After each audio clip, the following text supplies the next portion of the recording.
Everyone, welcome to my YouTube channel. Guys, I am Manjeet Rawat, your online instructor. आज हम बात करने वाले हैं VMware नेटवर्किंग के बारे में, which is really important topic. अगर आप इंटरव्यू की प्रिपरेशन कर रहे हैं या ऑलरेडी VMware के प्रोफाइल पे जॉब परफॉर्म कर रहे हैं and you wanted to upgrade yourself L1 से L1 प्लस या L2 या L3 की लेवल तक की ट्रबल शूटिंग करना चाहते हैं, तो networking is a most common service और is a most common content for every VMware engineer. कई सारा कंफ्यूजन रहता है कि how we can set up our network with the help of VMware vSphere, how we can set up our network with the help of VMware vCenter server. तो आज की इस video में हम आपकी पूरी तरीके से हेल्प करने वाले हैं कि कैसे आप vSphere की नेटवर्किंग को और vCenter सर्वर की नेटवर्किंग को आसानी से मैनेज कर पाते हैं। साथ साथ डिस्कस करेंगे जो उसके अंदर के कंपोनेंट्स होते हैं, जो सर्विसेज रहती हैं, उन सर्विसेज को आप किस तरीके से इस्तेमाल कर पाएंगे। तो पहले हम बेस डिस्कस कर लेते हैं कि VMware नेटवर्किंग में कौन कौन से कंपोनेंट हैं जो एक VM एडमिन को आने चाहिए, एक VM एडमिनिस्ट्रेटर, एक वर्चुअल इंजीनियर को आने चाहिए। So overall VMware setup or in VMware environment we have two different types of switches, standard switch and distributed switch. ये दो तरीके की स्विचेस आपको मिलेगी अपने VMware के इन्वायरमेंट के अंदर। As a admin, it's our responsibility, we should know about the difference between standard switch and distributed switch. तो मैं आपकी हेल्प करता हूं, इसमें समझाने की कोशिश करता हूं कि जो स्टैंडर्ड स्विच है वो किस तरीके से आप यूटिलाइज करेंगे और जो डिस्ट्रीब्यूटेड स्विच है उसको आप कैसे रियल इन्वायरमेंट में इन्वॉल्व करेंगे। सबसे पहले स्टैंडर्ड स्विच की अगर हम बात करें तो standard switch is part of ESXi, means जो आपके पास ESXi होस्ट आपने स्टैब्लिश कर रखा है, उस ESXi होस्ट के अंदर आपको स्टैंडर्ड स्विच का सेटअप मिल जाएगा या स्टैंडर्ड स्विच की इंफॉर्मेशन मिल जाएगी। And the standard switch is look like this. एक छोटे से डायग्राम के थ्रू हम आपकी हेल्प करते हैं, समझाने की कोशिश करते हैं। It look like this. Protocol पूरी तरीके से, एक तरीके से not a protocol, you can say that एक डायग्राम हम क्रिएट कर रहे हैं। You can say that it's a type of topology, जिस टोपोलॉजी की हेल्प से आप आइडेंटिफाई कर पाएंगे कि स्टैंडर्ड स्विच में क्या क्या सर्विसेज होती हैं और किस तरीके से स्टैंडर्ड स्विच की सर्विसेज को हम यूटिलाइज करेंगे रियल इन्वायरमेंट में। तो अब जो पहला आइकॉन दिखाई पड़ रहा है यहाँ पे कॉर्नर पे, इसको हम बोलते हैं अप लिंक। ठीक है, ये हमारा क्या कहलाता है? अप लिंक कहलाता है, या अदर वर्ड में बोल सकते हैं ये हमारे पास फिजिकल एडाप्टर है। ठीक है, ये फिजिकल एडाप्टर है जो हम NIC कार्ड जिसको बोलते हैं, फिजिकल निक कार्ड है, वो हमारा अपलिंक कहलाता है।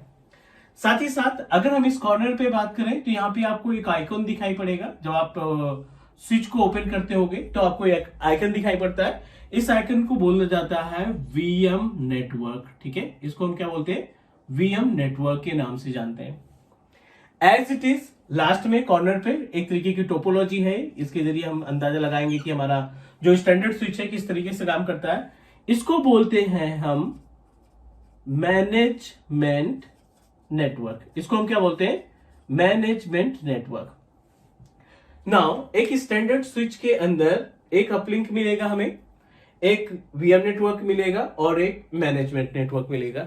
ये तीनों फीचर्स आपको स्टैंडर्ड स्विच में मिलेगा और स्टैंडर्ड स्विच हमारे ESXi होस्ट को जब आप लॉग इन करेंगे, ESXi होस्ट का जब GUI एक्सेस करेंगे और उसमें नेटवर्किंग पे क्लिक करेंगे, then you will find the option of standard switch. Question, अब इसका यूसेज क्या है, किस तरीके से हम इसको यूटिलाइज करते हैं?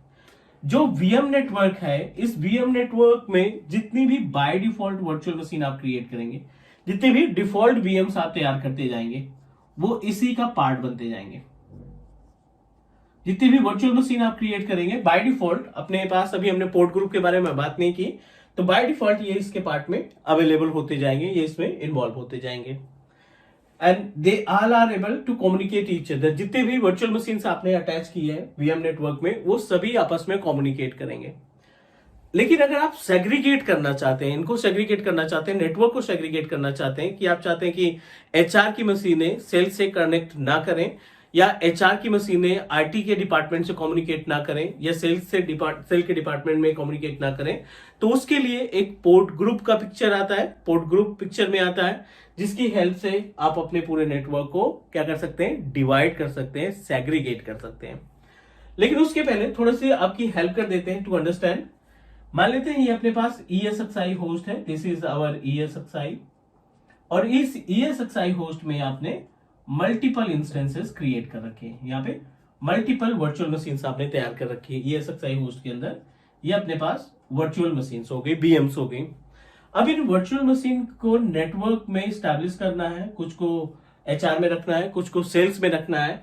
तो इस केस में स्टैंडर्ड स्विच, ये जो स्टैंडर्ड स्विच है ये हमारी हेल्प करेगा।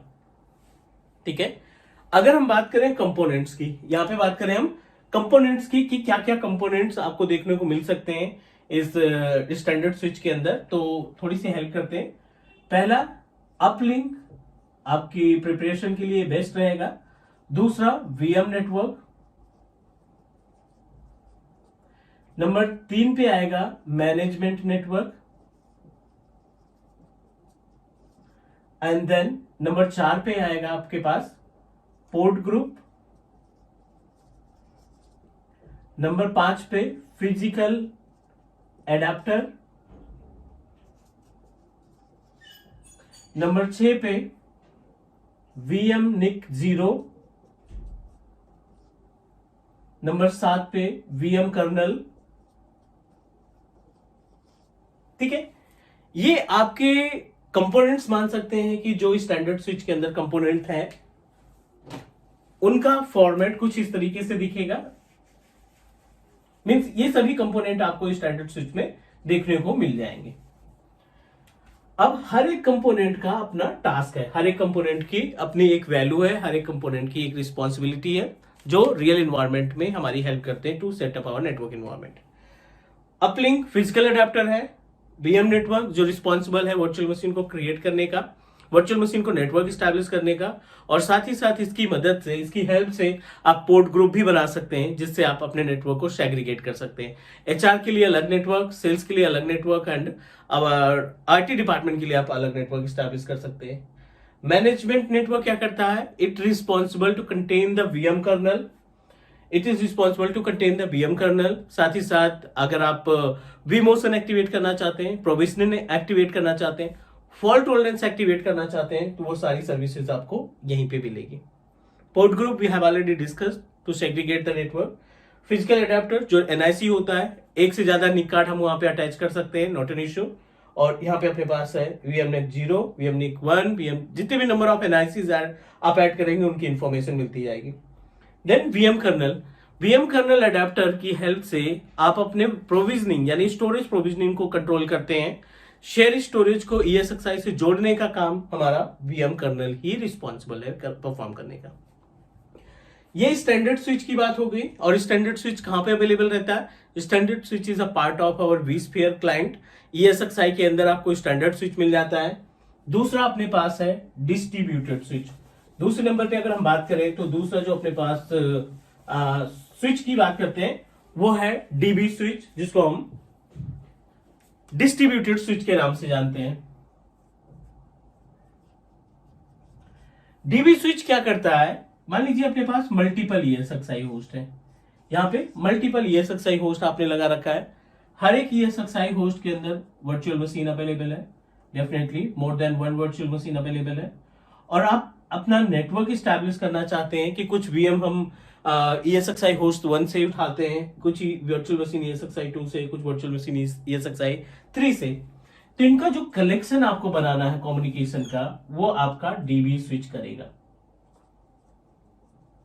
मींस एक इंस्टेंस आपने यहां से टैग कर दिया DB स्विच पे, एक इंस्टेंस दूसरे ESXi से, एक इंस्टेंस आपने तीसरे ESXi से, और ये आपस में कम्युनिकेट करेंगे। इसकी रिस्पॉन्सिबिलिटी हमारे डिस्ट्रीब्यूटेड स्विच की होती है। Single word you can say that we will discuss more about the DB switch. हम प्रैक्टिकल भी डिस्कस करेंगे इसको कैसे इंप्लीमेंट किया जाता है। In single word you can describe about the distributed switch कि with the help of DB switch is a part of vCenter server. और डिस्ट्रीब्यूटेड स्विच की हेल्प से हम क्या कर सकते हैं, अपने इन्वायरमेंट में जो भी हमारा VMware का इन्वायरमेंट है, मल्टीपल ESXi होस्ट है, मल्टीपल ESXi होस्ट के अंदर different virtual machines are available. उन सभी वर्चुअल मशीन्स को नेटवर्क प्रोवाइड कर सकते हैं, चाहे वो किसी भी ESXi का पार्ट क्यों ना हो, किसी भी ESXi के मेंबर क्यों ना हो। We are able to make a communication through the distributed switch. So guys, this is all about the basic information about the standard and distributed switch. Step by step prepare करते हैं हम अपने आप को, means for interview purpose. VMware के case में दो switches हैं, एक है स्टैंडर्ड स्विच, दूसरा है distributed switch. Standard switch ESXi का मेंबर है, ESXi का पार्ट है। डिस्ट्रीब्यूटेड स्विच vCenter सर्वर के अंदर आपको मिलेगा, जिसमें आप मल्टीपल ESXi को, मल्टीपल वर्चुअल मशीन को कंट्रोल और नेटवर्क प्रोवाइड कर सकते हैं। नेक्स्ट मिलेंगे हम प्रैक्टिकल में, लैब में, बिकॉज प्रैक्टिकल हमारे लिए ज्यादा जरूरी है। तो नेक्स्ट क्लास में हम आपको गाइड करने वाले हैं कि कैसे आप स्टैंडर्ड स्विच और DV स्विच को कॉन्फ़िगर करते हैं with the help of vSphere। And that's it guys, do subscribe your own Teach Me Cloud YouTube channel. And next let's talk about our mobile application. तो हमारा mobile application भी है, you can download and purchase any courses in just 499। तो फटाफट से mobile app download करिए, description में link है। And will connect in next session. Thank you, take care, bye bye.